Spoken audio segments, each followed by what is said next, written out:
Hey y'all, and welcome back to day 2 of my 12 Days of Christmas series. I am so excited to share this one with you. When I decided to do this series, this was the first idea that I had, so I am so excited. I started with, I believe this is a 12-ounce straight mug from the Tumbler supply store. I'll link it down in the description box because I don't remember exactly what it's called, but I spray painted the whole thing red and I let that dry. We're not focusing anything on the handle right now. We will worry about that later.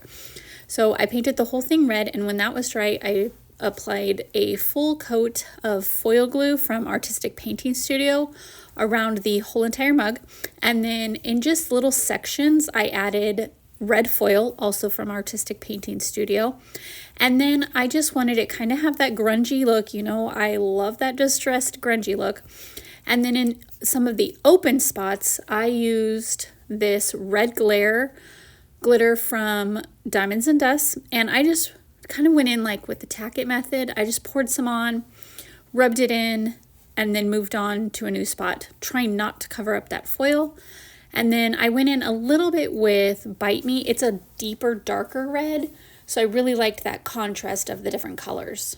And I think I said it was red glare. I'm sorry, it was red carpet was the first color that I used.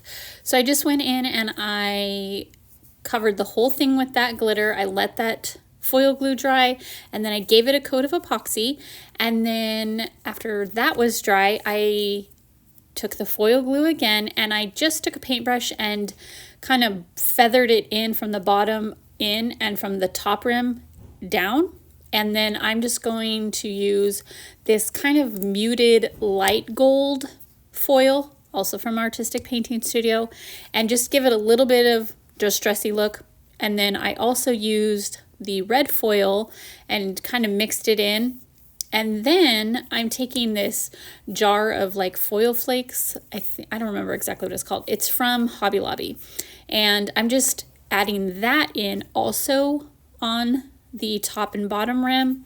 We're really going for like some dimension and texture with this look. So I filled that in. I didn't go too heavy-handed, but I just added enough around the rim, and then I added a little bit more of that gold and the red as well. And then after that was done, we're going to go into the very next step.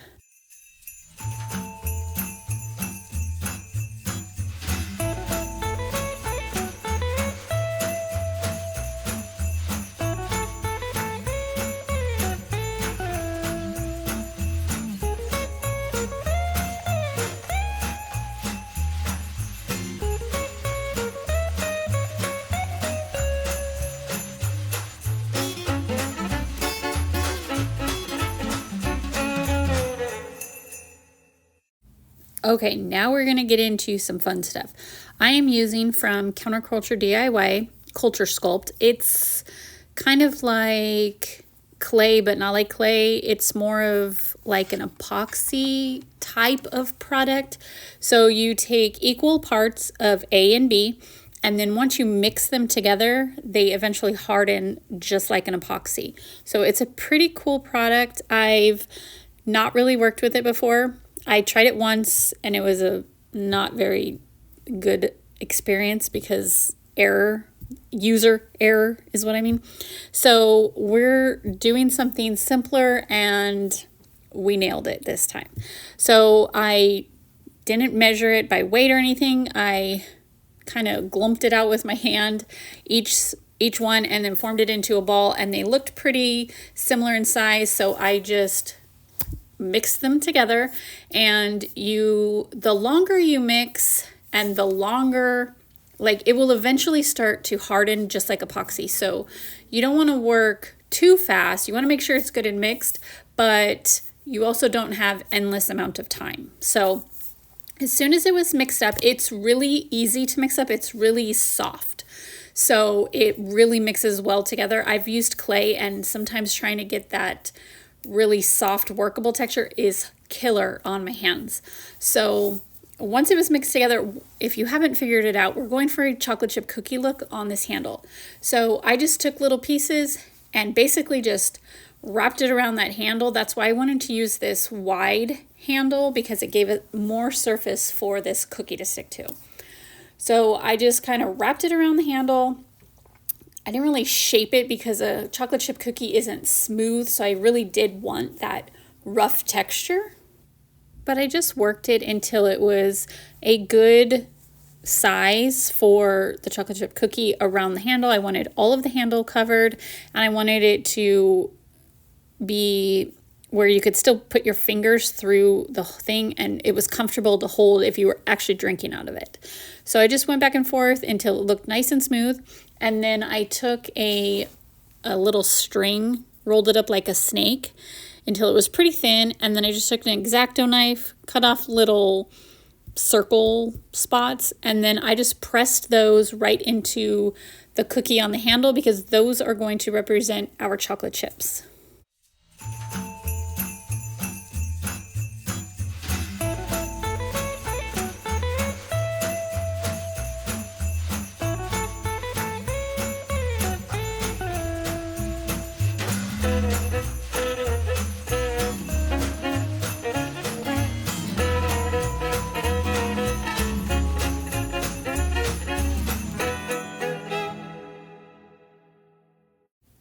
I then let that sit overnight to make sure it was completely cured and hardened and ready to move on to the next step.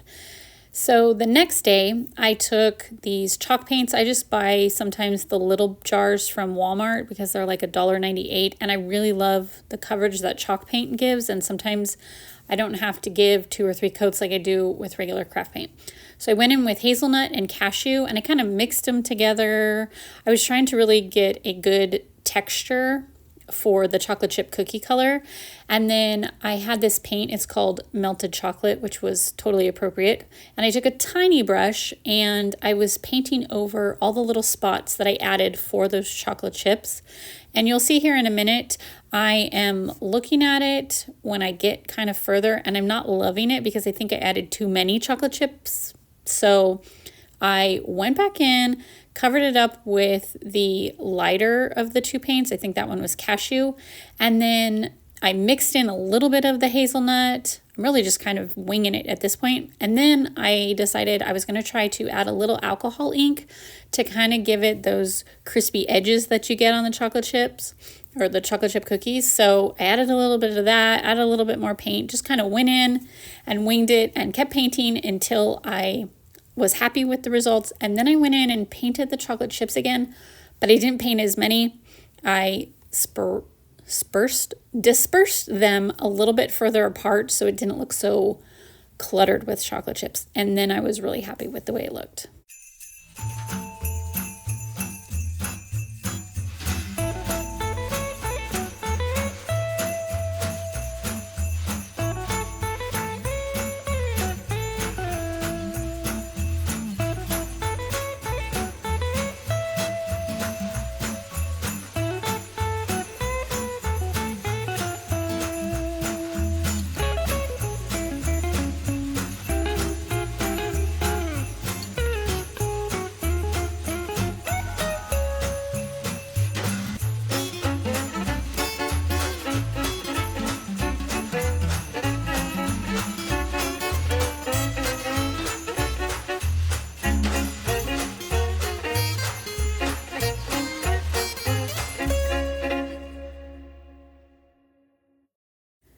After the paint was all dry, I gave it a quick little thin coat of epoxy just to seal all of that in. And then I created this decal. It was actually, I found it on Etsy, but then I kind of modified it to be more of what I wanted. I took some things away and added some wording and changed some fonts and stuff. So I did it in white, but then I gave it a gold offset to tie in all that gold that we have going on in the foil. And then I put the offset on, and then I individually placed all the white pieces because the gold was hard to see on the red cup, and I was afraid that I was not going to line it up and have to peel it off and do it all over again. So I placed it all on individually, and then it's going to get one more coat of epoxy. And then in this coat of epoxy, I added luster dust from Diamonds and Dust in the color Champagne, and it gave it this beautiful gold shimmer. You can't see it over the cookie, but it's beautiful. And then that same day I had gotten in this red chunky glitter from SOC, which is Sandy's Organized Chaos, in the color Cardinal. And I just gave it a little sprinkle all over all of the red. I tried not to get it on the decal, and it was exactly the last layer of texture it needed to really bring this all together. So once that was completely dried and cured, we're going to go in for the very last step, which is adding a milk drip to this tumbler.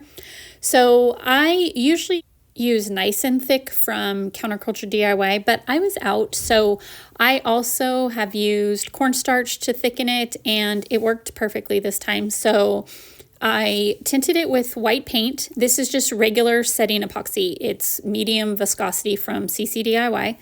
And I just added enough until it was thick, and then I added a little bit more paint just to make sure it was nice and white. And then when I know it's ready, I usually just scrape it on the side of my cup that I'm mixing it in and see how fast it drips down. So I don't want it too thick because I want it to be a drip that looks like milk, not like a thick, chunky drip. So, and I'm not covering the whole entire rim. I'm just adding a little bit so it looks like you dunked your cookie in and it's splashed out in these little spots over the rim. So I just applied those two spots, and once I was happy with those, I hit it on my hand to just make the drip move along a little bit. And then I heated it with my little mini torch to make sure that there was no bubbles in it. And then once that sat overnight, I just kind of kept an eye on it to make sure it wasn't dripping too much, and it wasn't. So once that was completely dry, I then gave it 2 final coats of epoxy, and this beautiful mug is complete.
Y'all, I am so happy with the way this turned out. It really came together just like I imagined it, just like my vision for this tumbler. So I haven't decided if I'm going to keep this one or not because I really love this one. And as you can see here, we did a little photo shoot with some chocolate chip cookies. It was just a fun excuse to have to make some homemade chocolate chip cookies. But anyways, I will leave all of the information, all the products I use, and where you can find me down in the description box.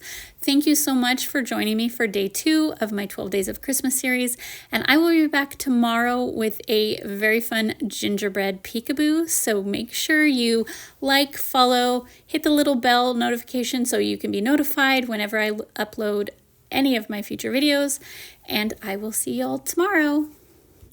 But in all seriousness, if you do want this one, it will be available on my website.